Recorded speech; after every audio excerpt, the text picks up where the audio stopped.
အားလုံးပဲမင်္ဂလာပါရှင်မူးလေးလည်း audio ဘုတ်မှာကြိုးဆိုပါရရှင်အခုပြပြပေးမယ့်ဝတ္ထုရဲ့ခေါင်းစဉ်လေးကတော့ Happy Garden ရဲ့ဥယျာဉ်မူးလေး Rose အကြောင်းပဲဖြစ်ပါရရှင် Happy Garden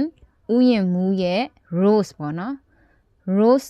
မိန်းကလေးနာမည်က Rose ဖြစ်ပါတယ်Happy Garden မှာဆိုလို့ရှိရင်ပေါ့နော်သူ့ရဲ့ပိုင်ရှင်အနေနဲ့ကတော့သူ့ရဲ့နာမည်ကတော့ Rose ပဲဖြစ်ပါတယ်ဒီ Rose ဆိုတဲ့ဒီအမျိုးသမီးရပေါ့နော်အပြိုဖြစ်ပါတယ်သူ့အသက်က28နှစ်ပြည့်သွားပါပြီဖြစ်ပါတယ်ဧကအားဖြင့်ဆိုလို့ရှိရင်ဒီ Happy Garden မှာဆိုလို့ရှိရင်ဧကက9ဧကကျယ်ဝန်းပါတယ်ဒီ Happy Garden ရဲ့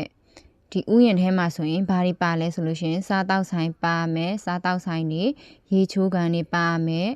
တဘာဝအလှတရားတွေနဲ့ပြင်ဆင်ထားတဲ့တဘာဝကိုခန်းစားခွင့်ရပြီးတော့အေးချမ်းပြီးတော့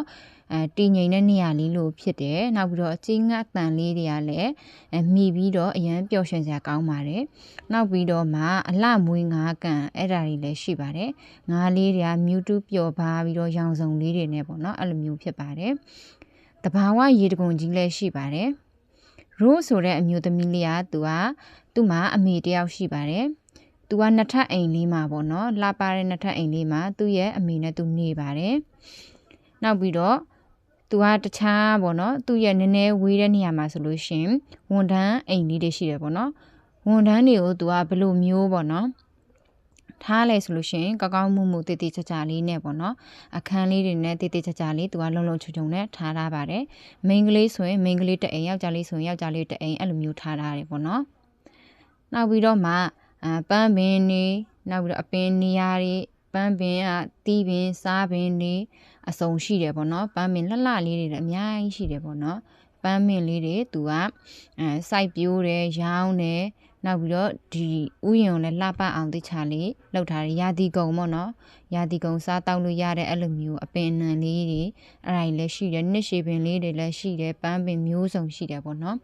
အလားတွေနဲ့တိချာတကနည်းချင်းတိချာလေးဆင်ထားတယ်ပေါ့နော်သွားလို့ရှိလို့ရှိရင် Happy Garden ကိုသွားလိုက်တာနဲ့ပေါ့နော်လုံးဝပြန်ချင်စိတ်မရှိအောင်ဆွဲဆောင်မှုရှိတယ်အေးချမ်းပြီးတော့ပေါ့နော်စိတ်လက်ပေါ့ပါပြီးတော့ fresh ဖြစ်စေတယ်ပေါ့နော်လေညင်းလေးတွေနဲ့အဲ့လိုမျိုးလေးနေရာဖြစ်တယ်ပေါ့နော်ချောင်းသာကတဲလိုမျိုးအဲ့လိုမျိုးပေါ့နော်အဲ့လိုမျိုးတဲစတိုင်မျိုးလေးတွေလည်းရှိတယ်အဲ့လိုမျိုးနေရာမျိုးလေးတွေရှိတယ်နောက်ပြီးတော့မှရေချိုးကန်ဘေးနားမှာဆိုလို့ရှိရင်ရေချိုးကန်လည်းကျယ်တယ်ရှည်ရှည်လေးပေါ့နော်အဲ့လိုမျိုးလေးလှလှပပလေးလောက်ထားတာရေချိုးကန်နားမှာဆိုလို့ရှိရင်ချိုးပြီးလို့ရှိရင်နားဖို့ပေါ့နော်အဲ့လိုမျိုးပလက်ကတင်သဘောမျိုး